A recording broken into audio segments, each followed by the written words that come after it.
दी debate में आपका स्वागत है। आज हम एक ऐसे विचार पर विमर्श कर रहे हैं जो एक स्रोत सामग्री से उभरा है और जिसका शीर्षक ही आप कह सकते हैं ध्यान खींचता है। ऐसा करो कि वो कभी तुम्हें भुला ना पाए। ये किसी पर एक स्थायी अविस्मरणीय छाप छोड़ने की कला या शायद विज्ञान के बारे में है। स्रोत सामग्री इसके लिए एक कह सकते हैं त्रिआयामी दृष्टिकोण सुझाती है। पहला, स्टोइसिज्म यानी आत्मसंयम और भावनात्मक स्थिरता का दर्शन। दूसरा, जिसे वो महिला मनोविज्ञान कहती हैं, उसकी समझ। और तीसरा, निरंतर आत्म सुधार का अभ्यास। तो आज हमारे विमर्श का केंद्र बिंदु ये है, क्या स्टोइसिज्म मानवीय भावनाओं की समझ, जिसे स्रोत विवादास्पद रूप से महिला मनोविज्ञान कहता है, और आत्म सुधार का ये मिश्रण, क्या ये वाकई किसी को सार्थक रूप से यादगार बनाने का एक प्रामाणिक तरीका है, या कहीं ये रिश्तों को साधने का एक सतही नुस्खा, या इन गहरे दर्शनों का अपने मतलब के लिए इस्तेमाल तो नहीं? मेरा पक्ष ये रहेगा कि ये संयोजन अगर सही ढंग से समझा और अपनाया जाए तो वास्तविक व्यक्तिगत विकास की ओर ले जाता है, जिसके स्वाभाविक परिणाम स्वरूप व्यक्ति दूसरों पर गहरा और सकारात्मक प्रभाव डालता है और यादगार बनता है। और मेरा तर्क इसके विपरीत होगा। मैं ये प्रश्न उठाऊंगा कि क्या अविस्मरणीय बनने का जो लक्ष्य है, क्या वो ही इन सिद्धांतों के मूल तत्व को दूषित नहीं कर देता? क्या ये हमें प्रामाणिक रिश्तों से दूर ले जाकर एक तरह के प्रभाव प्रबंधन या कहें तो इमेज मैनेजमेंट की ओर नहीं धकेलता? देखिए, मैं क्यों मानती हूँ कि ये ढांचा काम करता है। ये आंतरिक शक्ति जैसे स्टोइक शांति, भावनात्मक संतुलन, मुश्किलों में धीरज को बाहरी समझ यानी दूसरों की भावनाओं और ज़रूरतों के प्रति संवेदनशीलता, जिसे स्रोत महिला मनोविज्ञान के जरिए शायद भावनात्मक बुद्धिमत्ता की ओर इशारा कर रहा है, और व्यक्तिगत प्रगति की अटूट इच्छा के साथ जोड़ता है। ये गुण अपने आप में आकर्षक हैं, नहीं? एक व्यक्ति जो शांत रहता है, दूसरों को समझता है और खुद को लगातार बेहतर बनाने की कोशिश करता है, वो स्वाभाविक रूप से प्रशंसा और सम्मान पाता है। लोग ऐसे व्यक्तियों की ओर खिंचते हैं, उनसे सीखते हैं और उन्हें याद रखते हैं। स्रोत सामग्री मेरे विचार में इसी सच्चाई को उजागर करती है। शांत रहना, दूसरों की भावनाओं को भांपना और उनका आदर करना, खुद की कमियों पर काम करना, ये सब सार्थक मानवीय संबंध बनाने और दूसरों को प्रेरित करने के लिए जरूरी है ना? और जब आप किसी को प्रेरित करते हैं, जब आप पर उनका भरोसा बनता है, तो आप उनके जीवन का एक अहम हिस्सा बन जाते हैं, यादगार बन जाते हैं। ये कोई चालबाजी नहीं है, ये तो उन गुणों का स्वाभाविक नतीजा है जिन्हें विकसित करने की बात की जा रही है। आपकी बात में सिद्धांततः वजन है, लेकिन मैं इसे इरादे के चश्मे से देखता हूं और वहीं मुझे दिक्कत नजर आती है। अविस्मरणीय बनने की ये चाहत ही असल में अपने आप में समस्याग्रस्त है, खासकर जब आप इसे स्टोइसिज्म जैसे दर्शन से जोड़ते हैं। स्टोइसिज्म का मूल तो आंतरिक सद्गुण मतलब वर्च्यू और मन की शांति अटरेक्शिया पाना है, यानी बाहरी परिस्थितियों या लोगों की राय से प्रभावित हुए बिना एक स्थिर विवेकपूर्ण जीवन जीना। इसका लक्ष्य ये कतई नहीं है कि आप दूसरों के दिमाग में कैसे अपनी जगह बनाते हैं। जब स्रोत कहता है ऐसा करो कि तुम्हें भुला ना पाए, तो वो स्टोइक शांति को बाहरी मान्यता पाने का एक साधन बना रहा है। ये तो दर्शन के उद्देश्य के आप देखें तो ठीक विपरीत है। स्टोइक तो कहेगा तुम अपने कर्म पर ध्यान दो, अपने चरित्र पर काम करो, दुनिया तुम्हें याद रखे या ना रखे इससे तुम्हें फर्क नहीं पड़ना चाहिए। क्या ये उस मूल भावना का एक तरह से अपमान नहीं? और फिर आता है ये महिला मनोविज्ञान का जिक्र।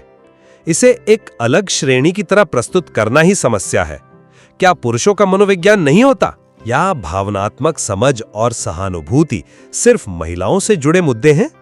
इसे इस तरह अलग करके और फिर यादगार बनने के नुस्खे में पिरोना न सिर्फ लैंगिक रूढ़ियों को हवा देता है, बल्कि मुझे लगता है मानवीय रिश्तों की जटिलता को भी कमतर आंकता है। ये ऐसा लगता है मानो आप किसी खास समूह के कोड को क्रैक करके उन्हें प्रभावित करने की कोशिश कर रहे हों। और जहां तक आत्म सुधार की बात है, अगर ये सुधार इसलिए किया जा रहा है ताकि दूसरे आपको पसंद करें या याद रखें, तो क्या वो वास्तव में आत्म सुधार है या वो महज एक बाहरी मुखौटा तैयार करना है? सच्ची प्रगति तो तब होती है जब प्रेरणा अंदर से आती है, किसी बाहरी इनाम या मान्यता के लिए नहीं। स्रोत इन सबको एक पैकेज डील की तरह बेच रहा है, ये करो और यादगार बनो, और यही मुझे इसकी प्रामाणिकता पर गहरा संदेह होता है। मैं आपके इरादे वाले बिंदु की गहराई समझती हूँ, लेकिन क्या हम स्टोइसिज्म के व्यावहारिक लाभों को नजरअंदाज कर सकते हैं, भले ही स्रोत का प्रस्तुतिकरण मान लीजिए आदर्श न हो? सोचिए, रिश्तों में भावनात्मक नियंत्रण कितना जरूरी है। स्टोइसिज्म भावनाओं को दबाना नहीं सिखाता, बल्कि उन्हें समझना और सही ढंग से व्यक्त करना सिखाता है।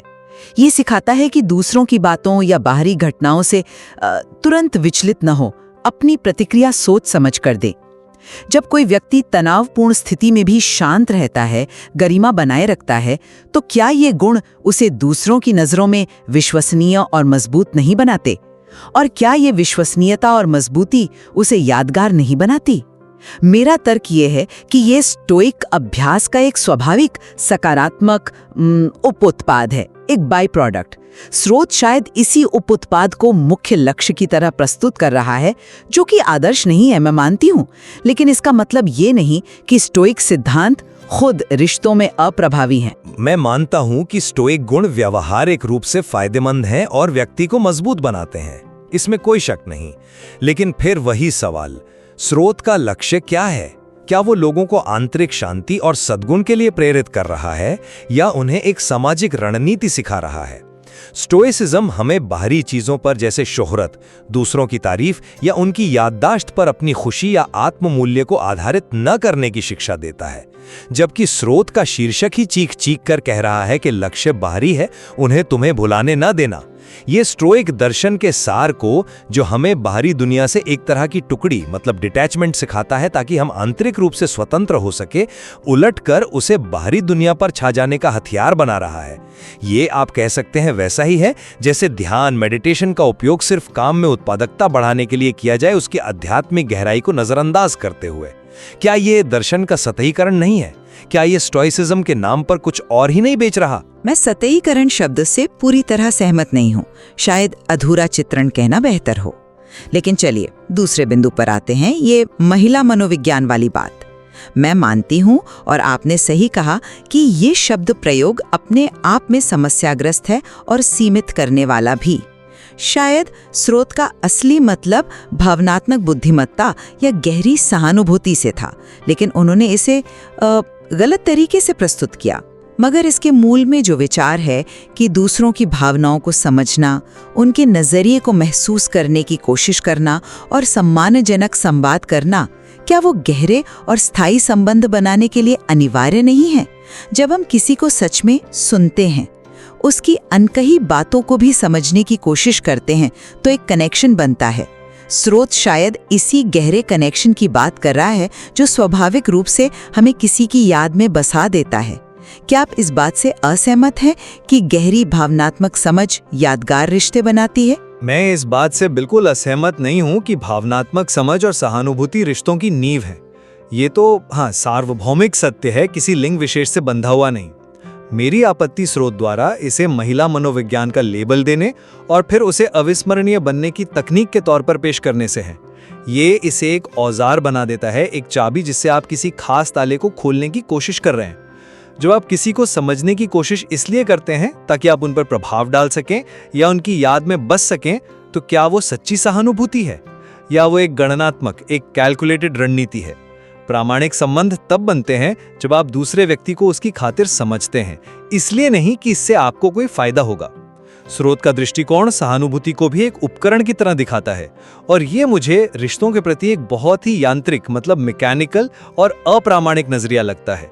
ये मानवीय संपर्क को एक लक्ष्य साधने के अभ्यास में बदल देता है। आपकी चिंता जायज है कि कहीं सहानुभूति का इस्तेमाल रणनीति की तरह ना हो। शायद स्रोत की भाषा यहाँ चूक गई है। लेकिन चलिए तीसरे स्तंभ पर चलते हैं, आत्मसुधार। स्रोत कहता है कि लगातार खुद पर काम करना, अपनी कमियों को जानना और उन्हें दूर करना, नए कौशल सीखना, ये सब आपको यादगार बनाते हैं। और इसमें मुझे काफी सच्चाई दिखती है। सोचिए, एक व्यक्ति जो ठहरा हुआ नहीं है, जो हमेशा कुछ नया सीख रहा है, विकसित हो रहा है, वो ज्यादा दिलचस्प होता है, ज्यादा प्रेरणादायक होता है। उसका जीवन एक कहानी की तरह लगता है जिसमें नए अध्याय जुड़ते रहते हैं। क्या ऐसे व्यक्ति की छाप दूसरों पर गहरी नहीं पड़ती? आत्म जागरूकता और विकास की ये यात्रा न सिर्फ व्यक्ति के अपने लिए फायदेमंद है, बल्कि ये उसे दूसरों के लिए भी आकर्षक और यादगार बनाती है। ये विकास अगर वास्तविक है तो उसका प्रभाव भी वास्तविक होगा। फिर वही इरादे का सवाल, प्रेरणा क्या है इस आत्म सुधार के पीछे? क्या ये ज्ञान की प्यास है, एक बेहतर इंसान बनने की आंतरिक इच्छा है, या ये सामाजिक सीढ़ी चढ़ने, दूसरों को प्रभावित करने, या जैसा कि स्रोत कहता है, भुलाए न जाने की कवायद है? स्रोत इन दोनों को मुझे लगता है गड्डमड कर देता है। वो आत्म सुधार को अविस्मरणीय बनने के नुस्खे का एक हिस्सा बताता है। अगर आप जिम इसलिए जा रहे हैं ताकि आपकी तस्वीरें अच्छी आएं और लोग आपको पसंद करें, तो क्या वो स्वास्थ्य के प्रति सच्ची प्रतिबद्धता है, या वो इंप्रेशन मैनेजमेंट है, यानी दूसरों पर एक खास किस्म का प्रभाव डालने के लिए सोच समझकर अपने व्यवहार और रूप रंग को ढालना? इसी तरह अगर आप किताबें इसलिए पढ़ रहे हैं ताकि आप बातचीत में होशियार लगें और लोग आपको याद रखें, तो क्या वो ज्ञान की सच्ची खोज है? जब आत्म सुधार का लक्ष्य बाहरी मान्यता बन जाता है तो वो अपनी प्रामाणिकता खो देता है। वो एक परफॉर्मेंस बन जाता है, एक अभिनय। आप एक व्यक्तित्व नहीं गढ़ रहे होते, बल्कि एक पर्सोना, एक मुखौटा तैयार कर रहे होते हैं। असली सुधार तब होता है जब आप नतीजे की परवाह किए बिना प्रक्रिया को महत्व देते हैं। स्रोत का नजरिया इस प्रक्रिया की आंतरिक शुचिता पर सवाल खड़े करता है। आप लगातार इरादे को केंद्रीय मान रहे हैं, जबकि मैं देख रही हूं कि इन गुणों, स्टोइक स्थिरता, सहानुभूतिपूर्ण समझ और आत्मविकास का संयोजन अपने आप में इतना शक्तिशाली है कि ये व्यक्ति को सकारात्मक रूप से यादगार बना ही देगा, चाहे उसका प्राथमिक इरादा ये हो या ना हो। ये गुण चुंबक की तरह हैं। मेरा मानना है कि स्रोत शायद इसी अनिवार्य परिणाम को रेखांकित कर रहा है, भले ही उसका प्रस्तुतिकरण बाहरी लक्ष्य पर ज्यादा केंद्रित लगता हो। ये प्रामाणिक विकास की बात है, जिसके बाहरी प्रभाव होना लाजमी है। जैसे एक स्वस्थ पेड़ पर फल लगना स्वाभाविक है, वैसे ही इन गुणों को विकसित करने वाले व्यक्ति का प्रभावशाली और यादगार होना स्वाभाविक है। क्या हम प्रक्रिया के संभावित सकारात्मक परिणामों को सिर्फ इसलिए खारिज कर दें क्योंकि स्रोत ने उन्हें एक विवादास्पद लक्ष्य से जोड़ दिया है? मैं परिणामों को खारिज नहीं कर रहा, लेकिन मैं इस बात पर जोर दे रहा हूं कि प्रक्रिया और उसके पीछे का दर्शन ही परिणामों का सही अर्थ तय करते हैं। अगर लक्ष्य ही यादगार बनना है, तो स्टोइसिज्म का अभ्यास आंतरिक शांति की खोज न रहकर बाहरी प्रभाव का साधन बन जाता है। सहानुभूति सच्ची समझ न रहकर भावनात्मक हेरफेर का तरीका बन सकती है, खासकर जब उसे महिला मनोविज्ञान जैसे भ्रामक लेबल के साथ बेचा जाए। और आत्म सुधार वास्तविक विकास न रहकर सिर्फ एक छवि बनाने का प्रोजेक्ट बन जाता है। परिणाम शायद ऊपर से एक जैसे दिखे, व्यक्ति शांत दिखे, समझदार लगे, प्रगति करता नजर आए, लेकिन अगर ये सब एक गणनात्मक रणनीति का हिस्सा है तो उसकी नींव खोखली है। मेरा मानना है कि ध्यान वास्तविक आंतरिक मूल्यों को विकसित करने और सच्चे मानवीय संबंध बनाने पर होना चाहिए। अगर आप ऐसा करते हैं तो आप वैसे भी उन लोगों के लिए यादगार बन जाएंगे जिनके जीवन पर आपने सकारात्मक प्रभाव डाला है, और ये याददाश्त थोपी हुई नहीं, अर्जित होगी। स्रोत का तरीका मुझे लगता है शॉर्टकट जैसा लगता है, जो प्रामाणिकता की बलि चढ़ा सकता है। तो लगता है हमारी असहमति इस बात पर आकर टिकती है कि क्या ये ढांचा स्टोइसिज्म, सहानुभूति, आत्म सुधार अपने आप में त्रुटिपूर्ण है क्योंकि स्रोत इसे एक बाहरी लक्ष्य यानी यादगार बनना इससे जोड़ता है, या फिर ये मूल्यवान सिद्धांत हैं जिनका दुरुपयोग तब होता है जब इरादा सिर्फ प्रभाव डालना या हेरफेर करना हो, न कि वास्तविक विकास।